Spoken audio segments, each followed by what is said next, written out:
उमर ने चप्पू चलाया अपनी किश्ती का कुल 50 मील का फासला तय करने के लिए पिछले 5 दिनों के दौरान। अगर उसने हर दिन एक जितना चप्पू चलाया तो उमर ने कितना मील चप्पू चलाया हर दिन, ये हमने मालूम करना है। तो ये यूं कहें कि ये लकीर जो है ये 50 मील के फासले को ज़ाहिर करती है। ये 50 मील का फासला है, ठीक। और उसने ये 5 दिनों के दौरान ये फासला तय किया, ठीक। और हर दिन उसने एक जितना फासला तय किया, ठीक। तो 5 दिनों के दौरान उसने जितना जितना फासला तय किया उसकी कुल मिकदार 50 मील है।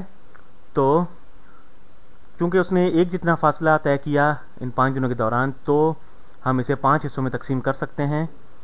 तो हमें एक दिन की मिकदार जो है वो हासिल हो जाएगी।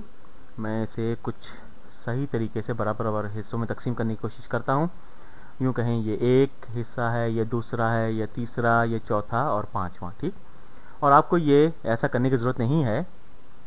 बुनियादी तौर पर हम ये मालूम करना चाहते हैं कि ये हिस्सा जो है, एक हिस्सा कितने मील के बराबर है।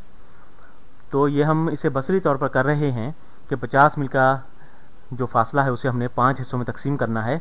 तो और हमने एक हिस्से की कीमत मालूम करनी है। तो हम 50 लेंगे और उसे तकसीम कर देंगे 5 से, ठीक। 50 तकसीम 5 ये बराबर है 10 के, ठीक। तो अगर उसने 50 मील का फासला तय किया 5 दिनों में, उसे 5 से तकसीम कर दें तो हमें 10 मील हर दिन ये हासिल होगा। और हमने इसे कर लिया है।